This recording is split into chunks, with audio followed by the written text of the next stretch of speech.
Princess Yaralyn sat alone in the grand library, surrounded by abandoned teaching materials. Holographic displays floated untouched. Advanced neural interfaces lay discarded. 50 of the galaxy's finest educators had tried and failed to reach her. The problem was simple. The young Theshan princess couldn't speak. A genetic anomaly had left her without the telepathic abilities her species relied on for communication. In a civilization that had never needed written language or sign systems, she was utterly isolated. King Thesval had spent fortunes hiring specialists. Linguists, neuroscientists, technology experts, all had declared the situation hopeless. The princess would never learn, never communicate, never rule. Maria Santos pushed her cleaning cart past the library's ornate doors and heard crying. Soft, frustrated sobs that made her chest ache.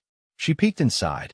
The princess, barely 6 years old in human terms, sat surrounded by expensive failures, tears streaming down her lavender-colored face.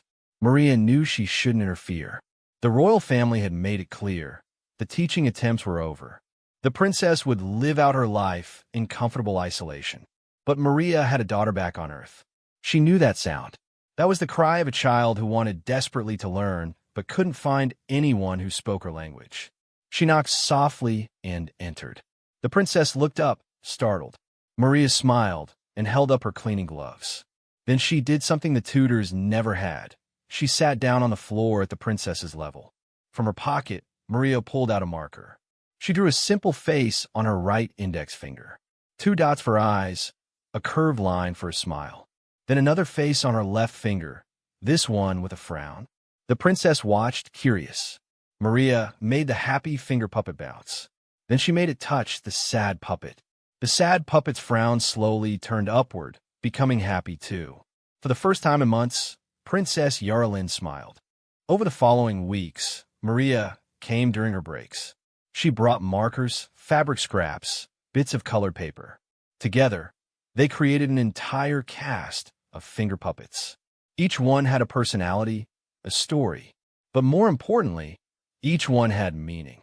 The puppet with the crown meant princess. The one with the mop meant Maria. A puppet with a big smile meant happy. One with tears meant sad. Gradually, they built a vocabulary. Maria taught her to draw the puppets on paper when she wanted to communicate. Simple pictures that conveyed complex ideas. The princess's drawings evolved from crude sketches to sophisticated symbols. Then came the day Maria brought something special, a human children's book about sign language. The princess's eyes went wide. There were others who couldn't speak. There were whole languages built on gestures.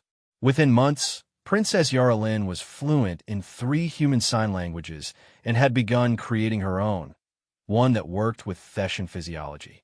She taught it to her parents, her staff, and demanded it be taught in schools. King Thesval summoned Maria to the throne room. She expected punishment for overstepping. Instead, he bowed. 50 experts told us our daughter was unreachable, he said, his telepathic voice trembling with emotion. They brought machines and science and impressive credentials. You brought markers and puppets, and something we'd forgotten, patience. Creativity, the willingness to meet her where she was. Maria shifted uncomfortably. Your Majesty, You gave our daughter a voice, the queen interrupted, tears in her eyes. And in doing so, you've changed our entire civilization.